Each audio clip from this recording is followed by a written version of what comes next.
अस्सलाम वालेकुम जी, मैं नुमान सलीम खोकर आपकी खिदमत में हाजिर हूँ एक नई वीडियो और नई अपडेट के साथ।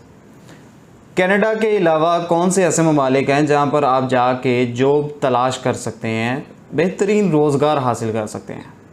मैं तफसीलन तमाम ममालिक की डिटेल्स बताऊँगा, जिसमें अरब अमारात से लेकर खलीजी ममालिक और इसके अलावा यूरोपियन कंट्रीज़ और साथ साथ ब्रिटिश कंट्रीज़ के बारे में मैं बताऊँ। नंबर 1 है आपका यूएसए का अगर आप विज़िट वीज़ा लेकर जाते हैं तो वो कन्वर्टेबल होता है, आप वहाँ पर जाके कन्वर्ट करवा सकते हैं। नंबर 2 है कनाडा, लेकिन कनाडा स्टिल वीज़ा रिफ्यूज़ कर रहा है, कनाडा इस वक्त वीज़ाज़ नहीं दे रहा। नंबर 3 है यूके में भी आप जाकर वर्क परमिट में कन्वर्ट करवा सकते हैं अपना विज़िट वीज़ा, और उसी विज़िट वीज़ा के ऊपर आपको वर्क परमिट अलाउ कर दिया जाता है। आप वहाँ पे किसी एजेंट को, कंसल्टेंट को हायर करते हैं, वहाँ पे जॉब तलाश करते हैं, वो आपका कन्वर्टेबल होता है। इसके अलावा और कौन सा वीज़ा है या कौन सा ममालिक हैं जिनके विज़िट वीज़ाज़ कन्वर्टेबल होते हैं? खलीजी ममालिक में अगर मैं बताऊं तो बहुत सारे लोग बहरीन का विज़िट वीज़ा अप्लाई करते हैं और मल्टीपल एंट्री 1 ईयर वीज़ा होता है, उस पे जाके जॉब तलाश करने की कोशिश करते हैं। ये बिल्कुल गलत है कि आप बहरीन का 1 ईयर मल्टीपल एंट्री वीज़ा लेते हैं और वहाँ पे जाके उसके ऊपर जॉब तलाश करते हैं। गलत क्यों है कि वीज़ा के ऊपर क्लियरली मेंशन है कि ये वीज़ा वर्क परमिट में और फैमिली वीज़ा में कन्वर्टेबल नहीं है, फिर भी इसके ऊपर जॉब कैसे फाइंड की जा सकती है? बेहतर हल ये है कि अगर बहरीन में ही आपने जाना है तो आप 14 दिन का वीज़ा लें, 2 हफ्ते का विज़िट वीज़ा लें, वहाँ पर जाके मौके तलाश करें, वापस आएँ, देन उस कंपनी से आप इजाज़त लें जिस कंपनी ने आपको हायर किया है, और उस कंपनी को आप कहें कि जी मेरे पास अगर आप मुझे फ्रीलांस वीज़ा भी मैं लेके आता हूँ तो आप मुझे हायर कर लीजिएगा। मार्केट में आपको बहरीन के फ्रीलांस वीज़ाज़ मिल जाएगा। अगर आपको मुझसे चाहिए तो मेरे पास भी ये ऑफ़र अवेलेबल है। उसके बाद आ जाता है जी ओमान में भी आप विज़िट वीज़ा पर जाकर कन्वर्ट नहीं करवा सकते, लेकिन फ्रीलांस वीज़ाज़ इसके होते हैं, इसके ऊपर आप काम कर सकते हैं। एक कंपनी छोड़ें, दूसरी कंपनी छोड़ें, तीसरी कंपनी छोड़ें, आप अपनी मर्ज़ी से काम कर सकते हैं। और इस चीज़ में सबसे बड़ा फ़ायदा ये होता है कि ओमान की जॉब मार्केट इस वक्त कम है, बहरीन की जॉब मार्केट इस वक्त कम है। जॉब मार्केट से मुराद ये है कि वहाँ पर कंपटीशन बहुत कम है, वहाँ पर लोगों का उस तरह रुझान नहीं है जिस तरह सऊदी दुबई में है। सऊदी दुबई इस वक्त सऊदी के उम्रा वीज़ा तक बैन हो रहे हैं, सऊदी का विज़िट वीज़ा नहीं लग रहा, सऊदी के कंपनी वीज़ा ज़रूर अवेलेबल होते हैं लेकिन वो डिमांड्स नहीं होती, वो जॉब्स नहीं होती जो आपको चाहिए होती हैं। आप अपनी मर्ज़ी से जॉब फाइंड करना चाहते हैं तो बहरीन, कतर, ओमान ये अभी बिल्कुल फ्रेश हैं। और इसी तरह दुबई है, दुबई में सैचुरेशन ज़्यादा होने की वजह से फ्रीलांस वीज़ा के ऊपर आपको जॉब नहीं मिलती या विज़िट वीज़ा के ऊपर आपको जॉब नहीं मिलती। अभी तो दुबई का विज़िट वीज़ा भी तकरीबन रिजेक्ट हो रहा है। उसके अलावा फ्रीलांस वीज़ा पर आपको जाते हैं तो आपको मुश्किलात का सामना करना पड़ता है। लेकिन अगर आप कैपेबल हैं, आप काबिल हैं, आप इस काबिल हैं कि आप जॉब तलाश कर सकते हैं, आपके रेफरेंस हैं, लिंक्स हैं, आप मेहनत कर सकते हैं, तो आपको दुबई में भी जॉब मिल जाती है।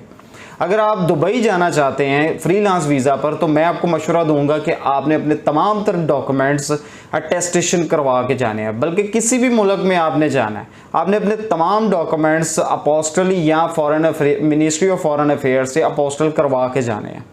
ठीक, इसके बाद आपने क्या करना है कि जहाँ पर भी आप जॉब तलाश करेंगे, जहाँ पर भी आप काम करेंगे, और अगर आप फ्यूचर में बेहतर रोज़गार की तलाश में किसी और कंपनी के पास जाते हैं तो आपके डॉक्यूमेंट्स बड़े मैटर करते हैं।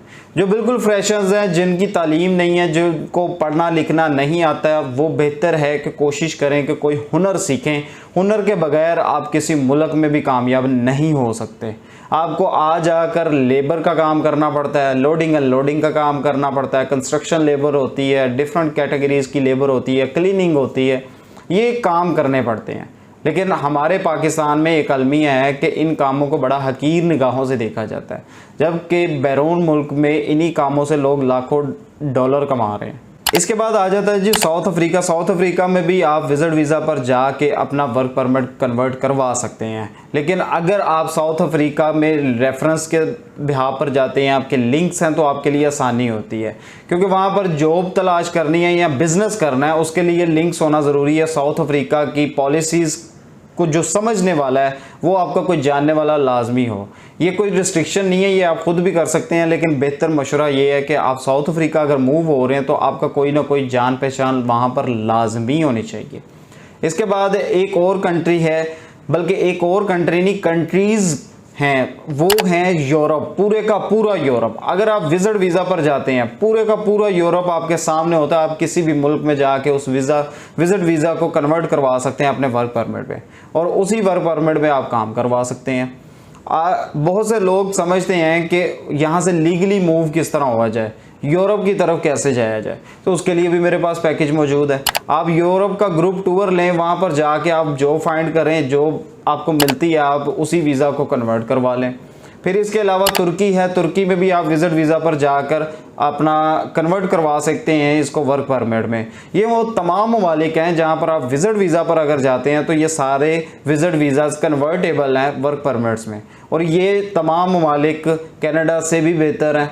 मैं बिल्कुल बेहतर तो नहीं कहूँगा, लेकिन कनाडा के करीब करीब ज़रूर हैं।